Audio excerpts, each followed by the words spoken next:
हो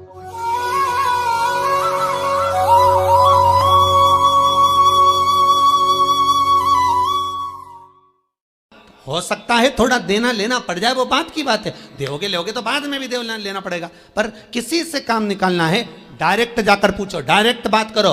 पर आप पहले जीजा जी के पास गए, जीजा जी के बाद में फूफा जी के पास गए, फूफा जी के बाद में मामा जी के पास गए, फिर इतनी रिश्तेदारी ढूंढते हुए उनका संबंध किससे, उनकी पहचान किससे, उनका संबंध कहाँ से, तब जाकर आपने उनसे फ़ोन लगवाया, तब ऑफिसर के पास गए। ऑफिसर को गुस्सा इस बात का आया कि तुम जो 4 जनी के पास होके आए हो, तुमने अगर 50,000 रुपये दिया तो उसमें 10-10 हज़ार तो इन्हीं को बांट दिया, फिर मेरे पास बचा क्या? तो उन्होंने कहा फाइल उठा, फाइल को उठाओ यहाँ से, नहीं चाहिए, लेट इसका काम बहुत लेट करना। डायरेक्ट जाता तुरंत काम होता। शंकर भगवान कह रहे हैं पहले इधर डोल लिया, उधर डोल लिया, उधर चले गया, ये देवी वो देवता वो धाम सारी दुनिया में रोकर आया, उसके बाद मेरे पास में आया और उसमें भी भटक रहा था, उसमें भी स्मरण में भटक रहा है। अगर एक बार चित्त वृत्ति से कह देता शंकर मैं तेरा हूं और तू मेरा है, इसके बाद तुझे भटकना नहीं पड़ता, तेरे कर्म को काट देता, तेरा जो पाप कर्म है उसको काट देता। सबने मना करा था भस्मासुर को वर मत देना। भगवान विष्णु के पास भस्मासुर गया था और भस्मासुर ने भगवान विष्णु से कहा वर दो, भगवान विष्णु ने कहा नहीं देता। ब्रह्मा से कहा वर दो, नहीं देता। सबके पास चले गया, उसने कहा कोई नहीं मानेगा, शंकर भगवान के पास चले गया। मात्र 2 दिन की तपस्या भस्मासुर ने करी, मात्र 2 दिन। और शंकर भगवान आकर पूछ लिए मांग तुझे क्या चाहिए। भस्मासुर आंखें मलता रहा कि 2 दिन में प्रकट हो गए, मैं तो हजारों साल तप करा तो नहीं प्रकट हुए, यहां तो 2 दिन में। शंकर भगवान से पूछा प्रभु आप असली हो? भस्मासुर बोला। शंकर भगवान बोले तो चिमटी खोड़ के देख ले, नकली हो असली हो? प्रभु इतने साल मैंने देवताओं का तप करा, वो वर नहीं दिए, आप कैसे आ गए? शंकर भगवान बोले तू तो 2 दिन तक तप करा, कहीं का आकर 1 लोटा पानी चढ़ा के चले जाए, 3 बार ताली बजाए, बम बम बोले, हम तो उत्ते में भी राजी। और यहाँ हमारे ससुर ने तो यहाँ तक दक्ष प्रजापति का सिर कटा था, बकरे का मुख लगा था। बकरा क्या हिंदी में स्तुति करता है? बकरा क्या अंग्रेजी बोलता है? बकरा क्या उर्दू बोलता है? बकरा क्या बोलेगा? बकरा तो एक ही शब्द बोले ब ब ब ब ब ब ब ब ब। अब मेरा ससुर जब ब ब ब ब बोला, मुझे इतना अच्छा लगा कि मेरा ससुर कितनी अच्छी स्तुति कर रहा है, तो शंकर भगवान ने उसी दिन कह दिया जो मेरे मंदिर में आके बम बम बोलेगा मैं समझ जाऊंगा मेरा ससुर आया है। इतनी सरल भाषा शंकर जानते हैं, दुनिया नहीं जान सकती, तो क्यों भटको रे? कभी यहां चले गए, कभी वहां चले गए, कभी उससे कह दिया, कभी उससे कह दिया। डायरेक्ट शंकर के पास सीधे।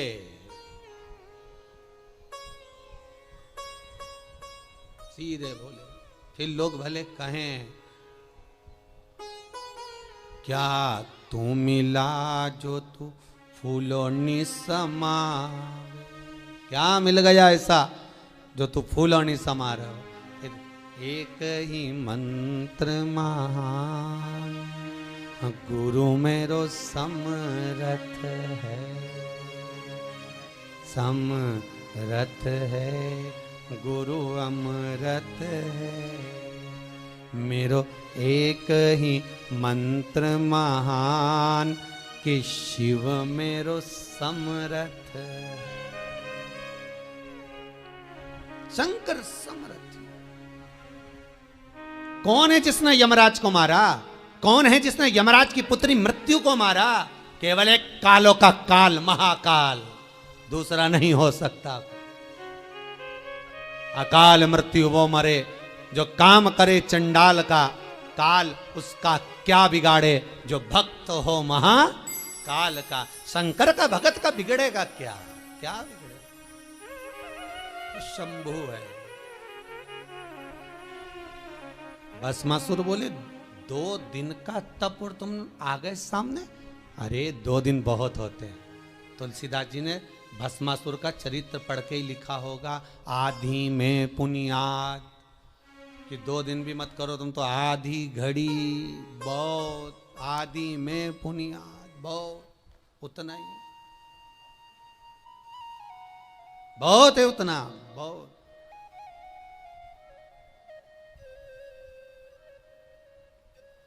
ज्यादा नहीं महाराज। रावण को बाबा तूने लंका दिया,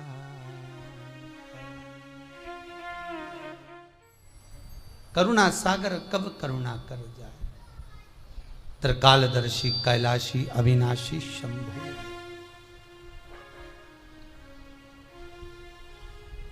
महाराज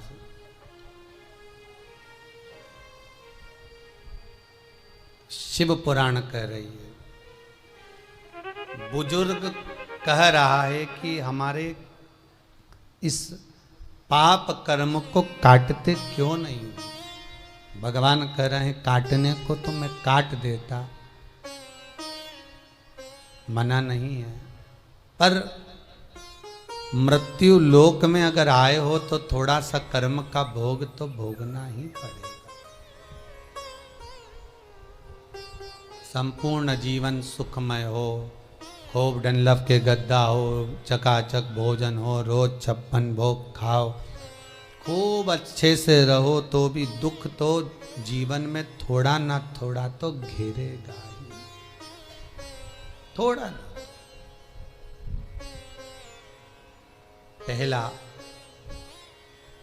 मंद प्रारब्ध, दूसरा तीव्र प्रारब्ध और तीसरा तीव्रतम प्रारब्ध। दूसरे नंबर का हमारा कर्म, अगर हमने बहुत बेकार कर्म है, हमारे बहुत तकलीफ है, बहुत कष्ट है, बहुत दुख है, शिव महापुराण की कथा कहती है कि सदगुरु की शरण चले जाओ। संत महात्मा जोगी सन्यासी तपस्वी साधक उपासक कोई सदगुरु के पास जाकर निवेदन करो तो कुछ हमारे पूर्व का करा हुआ पाप कटना प्रारंभ हो जाए।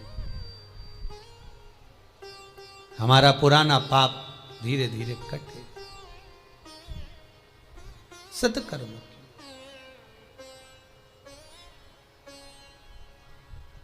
फिर एक निवेदन करूंगा, जीवन में अगर बहुत तकलीफ है, बहुत कष्ट है, आपको पहले भी कहा फिर कहते हैं, 15 अक्टूबर को शिवरात्रि पड़ेगी।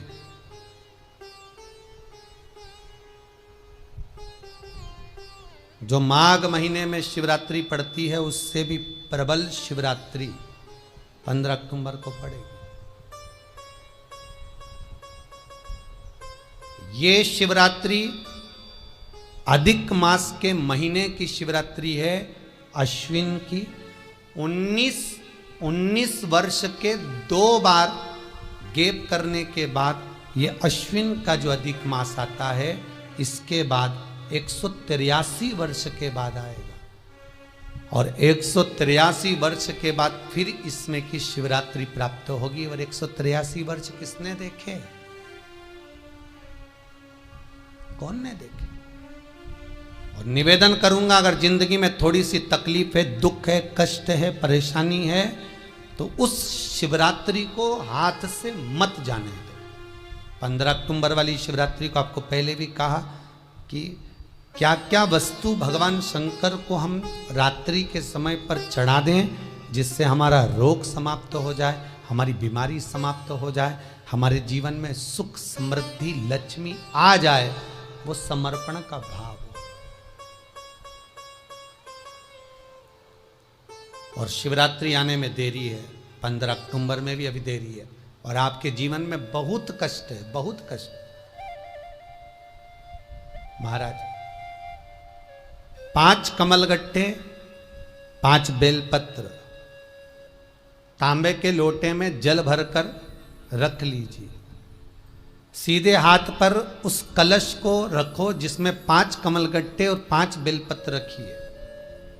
श्री शिवाय नमस्तुभ्यम शिव महापुराण का मूल मंत्र है, जैसे भागवत का मूल मंत्र है ओम नमो भगवते वासुदेवाय। शिव महापुराण का मूल मंत्र है श्री शिवाय नमस्तुभ्यम, इस मंत्र का 5 बार स्मरण कर कर आपको जो तकलीफ है उसको हृदय चित्त से धरकर मस्तक से कलश को लगाकर किसी एकांतेश्वर महादेव पर, एकांतेश्वर महादेव मतलब अपने गांव से, नगर से, शहर से जो बाहर खेड़े में हो, बिल्कुल बाहर,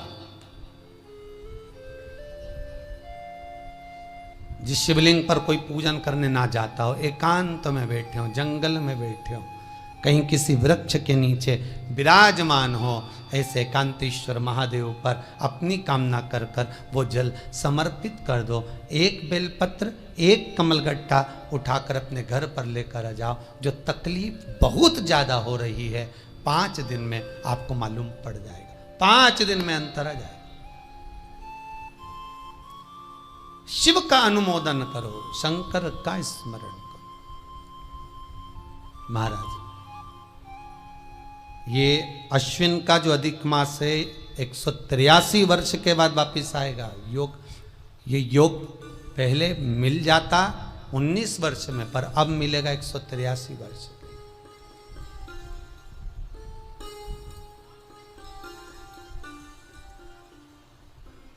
एक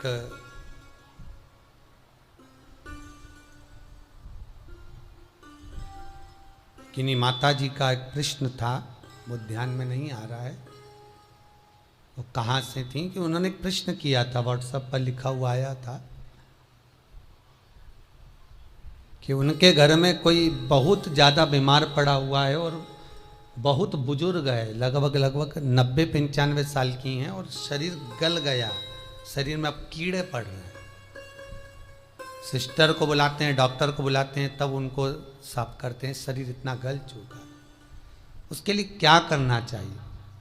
एक निवेदन करूंगा, एक भगोनी में गेहूं रख लीजिए, एक पात्र में गेहूं, जो बहुत बुजुर्ग हो चुकी हैं, कीड़े पड़ रहे हैं शरीर में, आपने एकादशी दे दी, गीता जी करवा दी, पाठ करवा दिया, गौदान करवा दिया, मोक्ष करवा दिया, सब कुछ करवा दिया, तो भी मुक्ति नहीं मिल रही है, तो पात्र में गेहूं रखकर उन माता जी की सीधे हाथ की 3 उंगलियां उस गेहूं में डालकर उनका नाम और गोत्र बोलकर वो गेहूं गाय को खिला दीजिए।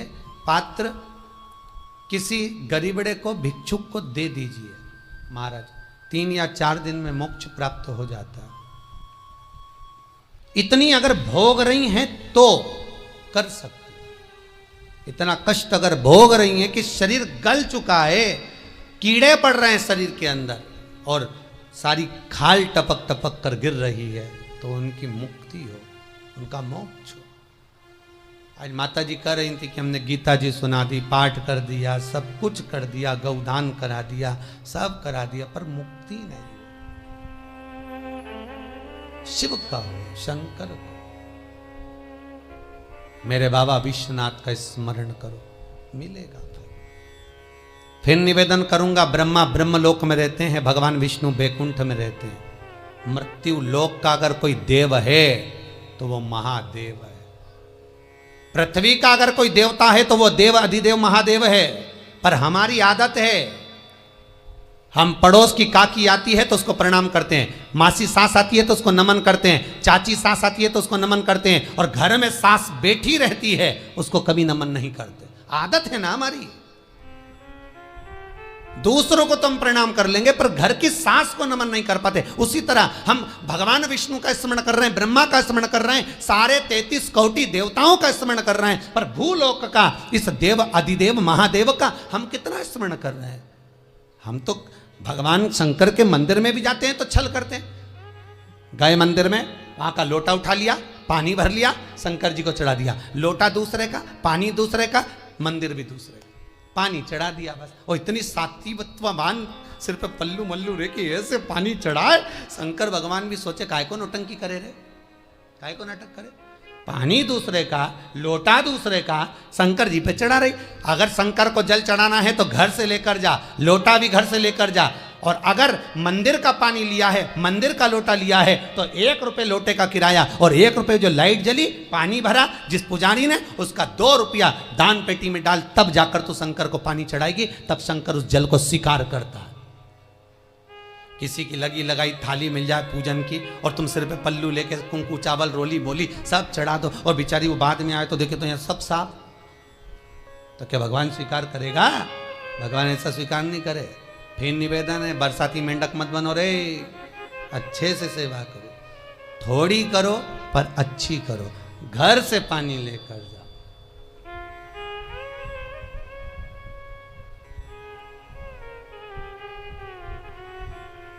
कल कोतवाली चौराहे से, हमारे सीहोर के कोतवाली चौराहे से कोई बहन जी आई थी 33 मालपुआ लेके, कहे गुरुजी संकल्प करा दो। हमने कहा पानी लाओ, तो क्या तुम्हारे यहाँ नहीं है? हमने कहा हमारे यहाँ तो कुआं है, लिया। चावल लाओ, तो क्या गुरुजी पूजन मंडप में होंगे ना चावल जरा सा। हमने कहा वापिस घर जाओ, निकलो। कितनी बार भागवत सुनी, राजा बलि के दरवाजे पर वामन भगवान खड़े हैं। राजा बलि वामन भगवान से कहता है प्रभु आपके एक हाथ में छत्र है, दूसरे हाथ में कमंडल है। तो राजा बलि कहता है आपके कमंडल का जल दे दो, मैं संकल्प छोड़ देता हूं। वामन भगवान कहते हैं राजन अगर मेरे कमंडल का जल लेकर तू संकल्प छोड़ेगा तो वो संकल्प मान्य नहीं होगा, तुझे स्वीकृत नहीं होगा। किसी की लगी लगाई थाली में से कुंकू चावल चढ़ा दोगे तो कुछ मिलना है क्या? अरे बोलो तो। विष्णु पुराण में तो यहां तक लिखा है कि किसी का लगा हुआ दिया, किसी का दिया मंदिर के अंदर रखा था, तुमने अपना डब्बा खोलकर बत्ती निकाल कर उसके दिए में रखकर जला दी और सोच रही है कि मैंने खूब बड़ा काम कर दिया, तो उसका तो फल ही नहीं मिला। विष्णु पुराण कह रही है खुद का दिया, खुद की बाती, खुद का दीप अगर जलाती तो फल मिलता। किसी मंदिर में तुम रोज डब्बी लेकर जाओ, बत्ती लेकर जाओ, मना नहीं है, पर उस मंदिर में पहले से 5 दिए, 7 दिए, 11 दिए तुम रख कर आओ तो जलाओ। दूसरे के रखे हुए दिए में 50 बार बाती जला कर आना, उसका कोई फल नहीं मिलने वाला, उसका कोई फल नहीं है हमारा।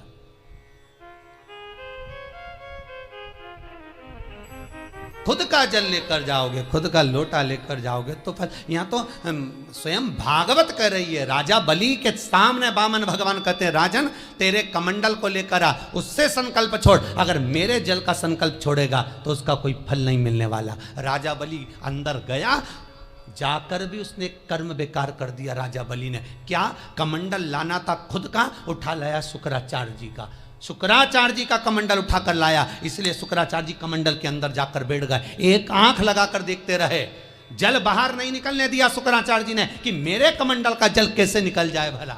फिर भी राजा नहीं माना, तब एक कुसा खींचकर उसकी टोंटी में दी तो शुक्राचार्य जी की आंख फूट गई। शुक्राचार्य जी ने कहा राजा बलि तू जान नहीं पाया, मेरे कमंडल का जल लेकर गया और मेरी आंख फूटी है, मैं तुझे श्राप देता हूं कि तू सत्ता से विहीन हो जाएगा। राजा बलि की पूरी सत्ता चली गई,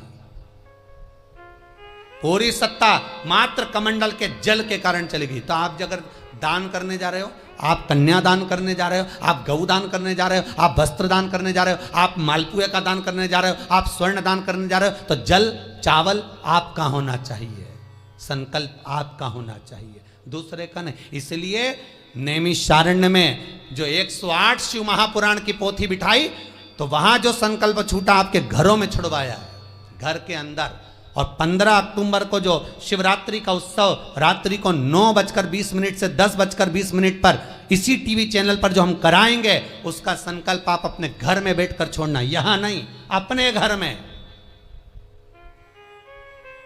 और अगर कोई यहां आता भी है तो साथ में पानी की बोतल लाओ, चावल लाओ, पूजा की थाली लाओ, फिर बैठो। अपना संकल्प अपना होना चाहिए, उसका फल हजारों गुना प्राप्त होता है। दूसरे का जल, दूसरे का चावल स्वीकार कर लिया, उससे फल की कामना नहीं है, द्वारा मिलता नहीं। फिर भले 4 घंटे तक तुम ढोलक बजा बजा के गाओ, तांबा का हंडा में तातो धरा पानी, और नींद आए भोला नवा के रहूंगी, भोले को अपना बना के रहूंगी। शंकर भगवान भी बोले पूरी रात गाए तो भी नहीं आऊं मैं तो जा गाय को है भोलेनाथ।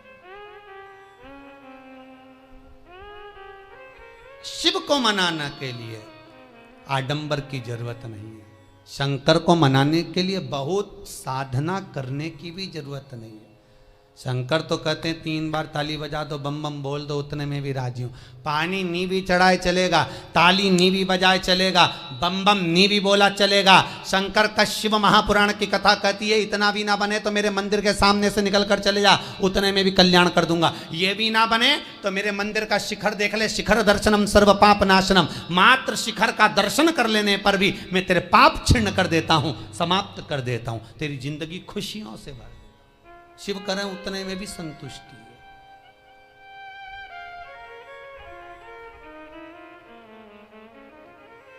उतने में भी संतुष्टि।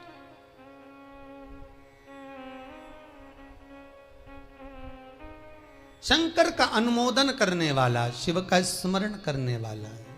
तो अगर मालूम पड़े प्रारब्ध के कारण कोई कर्म के कारण हमें मिल भी रहा है तो वो समाप्त होगा, वो मिटेगा। और बाबा से कहते रहना ना, भोला सब दुख काटो मारा, बाबा बस कृपा कर कर मेरे दुखों को काटिए। बाबा बोले शिव उस बुजुर्ग से कहते हैं तुम्हें कर्म का भोग भोगना पड़ेगा। बाबा ये कर्म का भोग मनुष्य क्यों भोगता है? शंकर कहते हैं पूर्व में जो कर कराए हो उसके अनुसार फल मिलता है।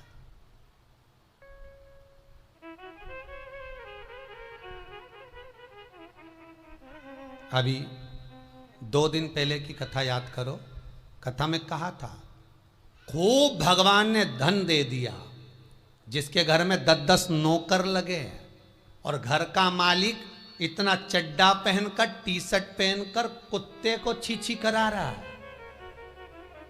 कथा में कहा था कि नहीं कहा था?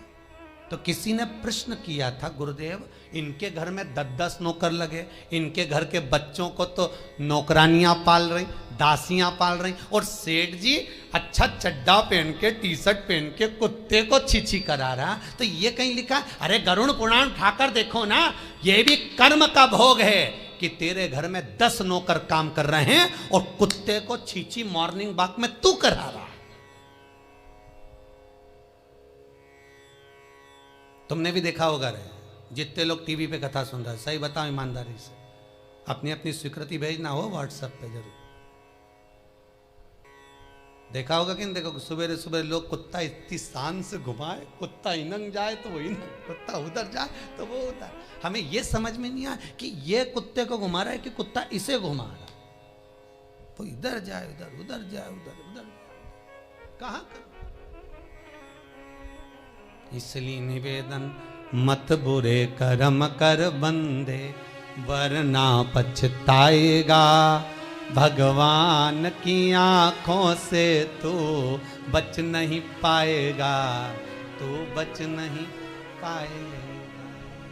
कर्म का भोग भोगना पड़सी पड़ेगा, चाहे रो के भोगो चाहे हंस के भोगो। इसलिए निवेदन है खूब बढ़िया चकाचक खाओ पियो मौज करो, जिंदगी अलमस्त जियो। कितनी भी जिंदगी में दुख आए रोना नहीं, सुखी रहना, मुस्कुराते रहो, क्योंकि आखिरी में जो फोटो टंगेगा वो तो मुस्कुराने वाला ही टंगेगा। तुम भले जिंदगी रो के निकाल, फोटो में तो तुम स्माइल देते ही मिलोगे, माला टंगी रहेगी मुस्कुराते। जित्तों के घर भी जाके देखोगे तो मुस्कुराता हुआ फोटो मिलना है, रोता हुआ किसी का नहीं मिलेगा, भले जिंदगी कितनी भी रो के निकाल।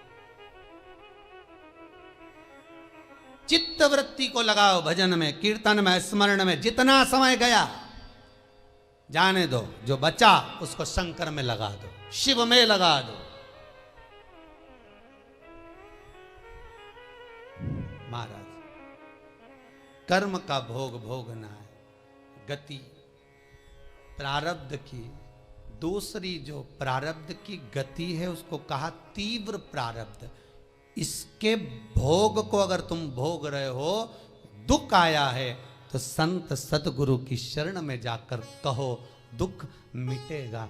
तीसरा है तीव्रतम प्रारब्ध। इस प्रारब्ध में अगर बहुत ज्यादा दुख आ गया तो कुछ ना करिए, एक काम करो, एकांत में बैठकर शिव का स्मरण करिए, शंकर का भजन।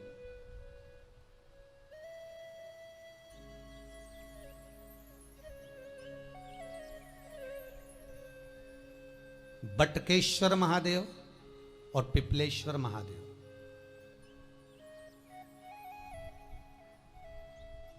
पिपलेश्वर महादेव जिस जगह पर दधीची ऋषि की धर्म पत्नी सुवार्च के सम्मुख में दधीची ऋषि के प्राण देवता ले लेते हैं, अस्थियों का कंकाल हो जाते हैं दधीची बाबा। उनकी धर्म पत्नी रोती हुई अपने पेट पर पत्थर मारती है गर्भ को नष्ट करने के लिए।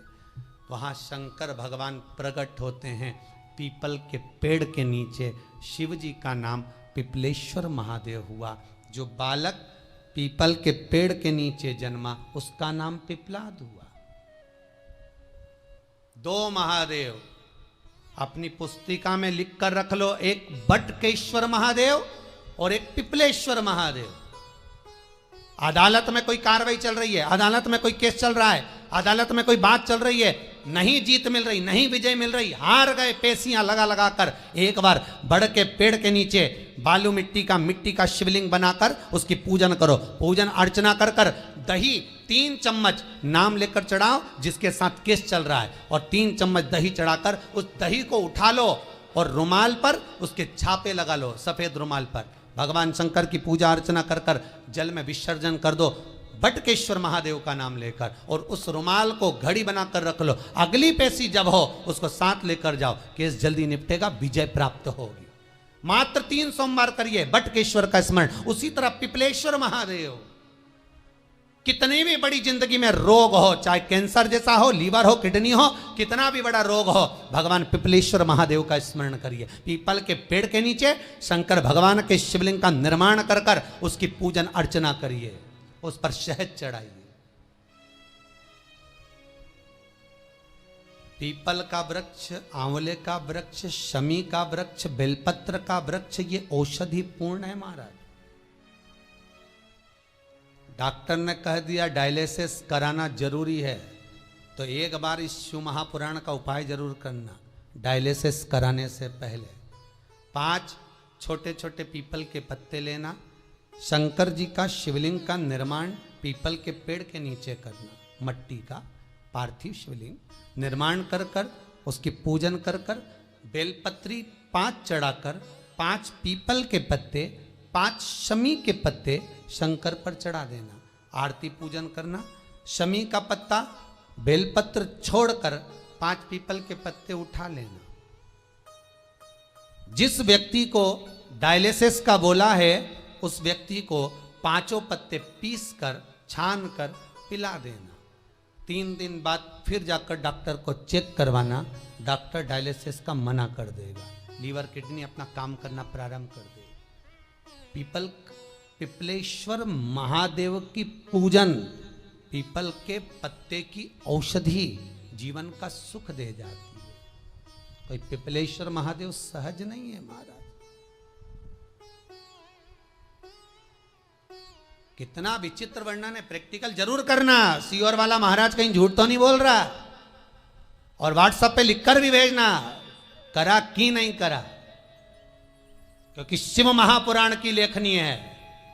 वेद व्यास जी महाराज वर्णन करे, गलत नहीं कर सकते। किसी को बहुत खून निकल रहा है, बहुत एक्सीडेंट हो गया, खून पर खून निकल रहा है, उसको अगर होश है और वो होश में है तो 5 पीपल के पत्ते किसी भी वृक्ष के तोड़कर पिपलेश्वर महादेव का नाम लगकर उसको खिला दो, चबा चबा कर, उसी समय खून निकलना बंद हो जाएगा, रक्त बंद। पिपलेश्वर महादेव का मात्र स्मरण ही सुख दे जाता है, आनंद की अनुभूति करा देता है। मात्र पिपलेश्वर महादेव। बहुत बड़ा ऑपरेशन कराने जा रहे हो तो उसके 15 दिन पहले पिपलेश्वर महादेव का पूजन कर कर, अर्चना कर कर, भगवान शिव का स्मरण कर कर पीपल के पत्ते की माला बनाकर हनुमान जी को चढ़ाकर फिर ऑपरेशन के लिए जाओ, जिससे दूसरी बार ऑपरेशन की जरूरत ना पड़े। शरीर का जिसका ऑपरेशन है वो अच्छा हो जाए। श्रेष्ठ पिपलेश्वर महाराज।